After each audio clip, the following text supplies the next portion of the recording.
Welcome back to the deep dive.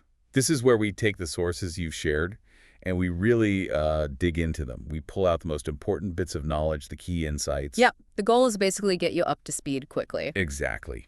Uncover maybe some surprising facts and just make sure you feel ready to talk about the topic without, feeling buried in all the information. Think of us as your guides. We help you sort of navigate the material you send over, point out what's really significant, and maybe add some context so you get why it matters. And today, we are plunging into a topic that, well, it's been absolutely everywhere recently. The Netflix series, When Life Gives You Tangerines. Ah, yes, that one. You sent us a really comprehensive Wikipedia page. I mean, it covers pretty much everything: plot, cast, production, reception, the impact it had. It really is a detailed source, gives a good look at a show that, yeah, definitely captured a lot of global attention. It certainly did.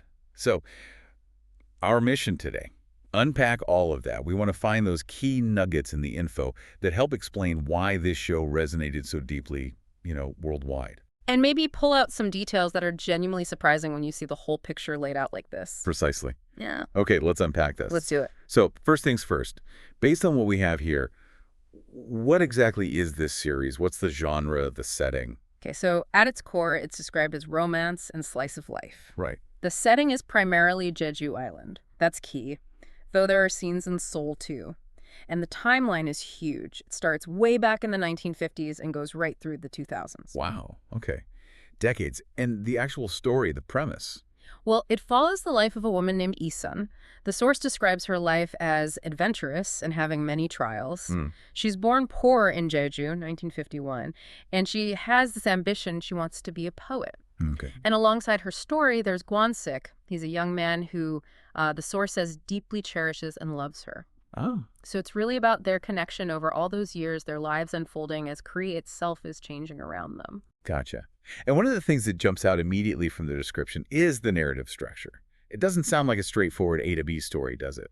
No, not at all. The source really highlights this nonlinear approach. You might see an event and then later the show revisits it. Ah. But maybe with new context or from a different viewpoint, so you start to see how things from earlier in their lives echo later on or connect in ways you didn't realize at first. That makes sense. And that structure, covering such a long time, it probably explains something else we noticed right away, the casting. Multiple actors playing the same characters at different ages. Exactly. You've got child actors, teen actors, middle-aged actors. For Isun, the list includes IU, Moon Suri, Yoon Se-yeon, and Kim Tae-yeon. Right. And then for Gwon-sik, it's Park Bo-gum, Park Hae-joon, Lee Cheon-moo, and Moon Woo-jin. That's quite a lineup for just two main roles. Well, yeah. To portray someone convincingly from youth all the way through to later life, you pretty much need different actors for those different stages. It's kind of crucial to make that long journey feel authentic. Makes sense. And the narration.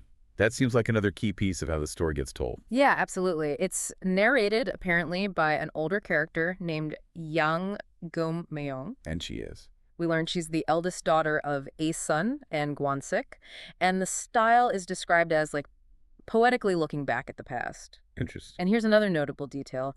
IU, who plays the young Isun, she also plays the adult Yang Go-myung who's doing the narrating. Oh, wow. So the actress is embodying both the past character and the voice, reflecting on that past. Exactly. Creates a kind of fascinating echo, doesn't it, between the character's youth and the perspective telling her story years later. Definitely. Now, beyond Asen and Gwansik, the material points to this really rich ensemble cast. It sounds like it paints a full picture of their world. It does. Grandmother's a mother who's a haengyo, the female women divers of Jeju. Right, right. Uncles, a wealthy fishing captain, various friends, landlords, teachers. It sounds like a proper lived-in community is depicted. Yeah, it definitely seems to populate the story with a diverse group, typical of Jeju and Seoul during those times. Adds layers. And we saw mentions of some specific guest appearances, too, like Kim San-ho. He apparently plays Yang Gun-myung's husband. Yeah. Those kinds of cameos, especially with well-known actors, can definitely add buzz. Okay, now this next bit, digging through the info, this was absolutely fascinating to me. The meaning behind the titles. The original Korean one is Paksak Sogutsuda. Right, and the translation given is, thank you for your hard work, but specifically in the Jeju language. Okay, but here's the twist, the linguistic part. That word sokda in the Jeju dialect means trying hard or having a hard time. Precisely. But, and this is the key, if you only know standard Korean, sokta is what they call a false friend. Meaning? Meaning it sounds the same but means something totally different. In standard Korean, it means be deceived or be fooled. No way. So without knowing the Jeju dialect, someone might think the title means something like heavily fooled. Exactly. It's a huge potential misunderstanding. That contrast is incredible, though. Yeah. It kind of perfectly mirrors the show's themes, right? The mix of hardship and perseverance. It really does. And then you look at the English title, When Life Gives You Tangerines. That's also quite clever. Yeah, playing on the old lemons proverb. And directly referencing tangerines, or maybe more accurately, mandarin oranges, which are just so iconic for Jeju, huge part of their identity and economy. And according to the source, Netflix's goal with that English title was specifically to try and capture the creator's original intention, that cultural nuance from the Jeju phrase, but for a global audience. Makes sense.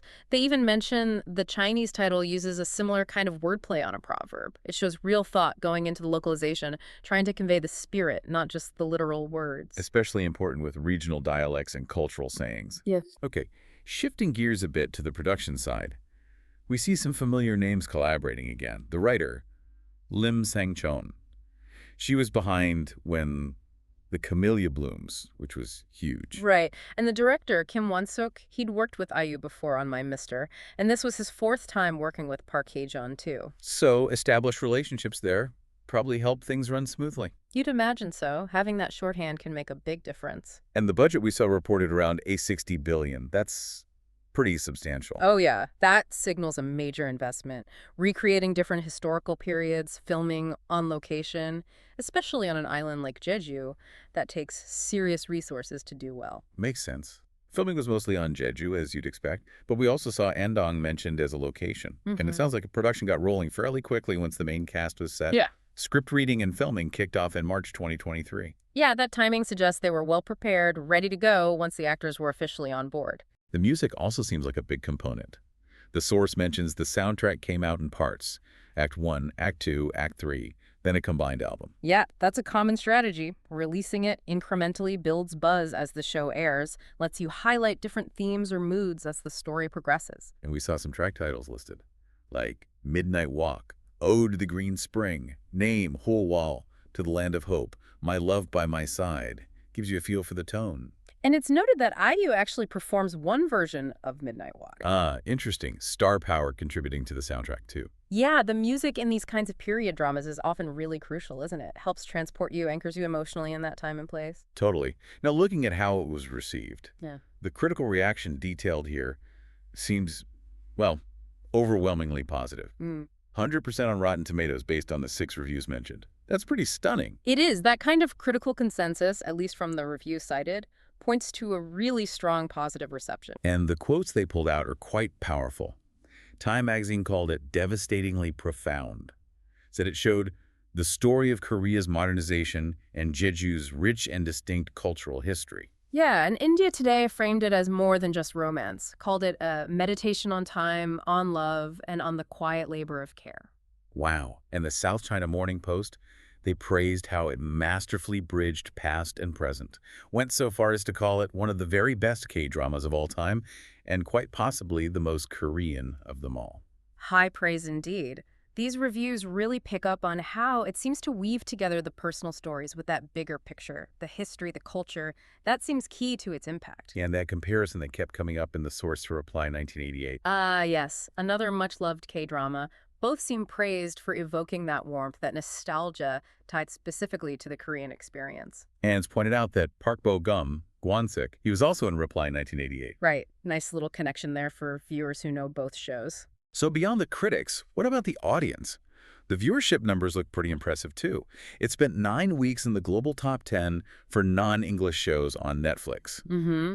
And hit #1 globally for 2 of those weeks, reaching millions of views according to the figures in the source. That's significant international reach. And back in South Korea, it's home turf.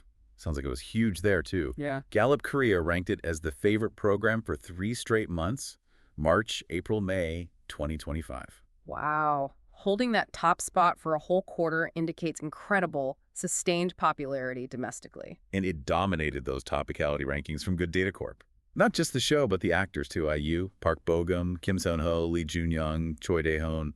They were all trending. Yeah, high topicality means people weren't just watching it, they were actively talking about it. Online, in the news. It really permeated the cultural conversation. Okay, now this is where, for me, it gets really interesting. Looking at the source, it details some of these, like, surprising cultural and economic ripples, things that went way beyond just viewing figures or reviews. Right, this is where you see a show's influence spill out into the real world, sometimes in pretty unexpected ways. Like, for instance, it got mentioned in China's Global Times newspaper, which is notable because Netflix isn't officially available there, right? Exactly. And the article apparently highlighted the issue of illegal streaming because the show was so popular there. That just underscores the sheer appeal, doesn't it? Word of mouth or maybe, yeah, illegal distribution, letting it bypass official channels and still become a talking point. It really does. And tied to that, there was this anecdote, a supermarket in China apparently used unauthorized pictures of the main characters. Get out. Yeah, specifically scenes of Gwansik selling cabbages and Asun with pea rice, using them for advertising. That's wild. It shows how instantly recognizable those scenes and characters became, even crossing borders like that. Marketers felt they could just leverage that familiarity. And it even seemed to influence school lunches in South Korea.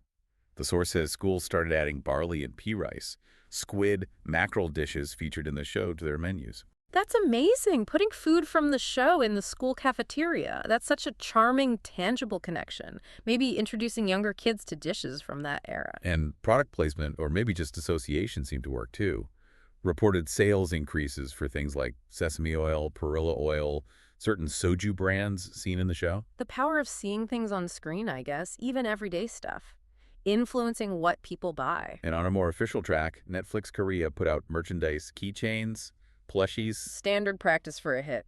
and they partnered with a life insurance company that used quotes from the series in its ads. Leveraging that emotional connection people felt with the characters and their journeys. Smart marketing. Then there was the my own Gwansik meme trend, apparently among married women comparing their husbands or fathers to Gwansik. Suggests his character really struck a chord, eh? Became this sort of ideal figure of devotion, sparking conversations, maybe some humor about real relationships. And social media buzz didn't stop there.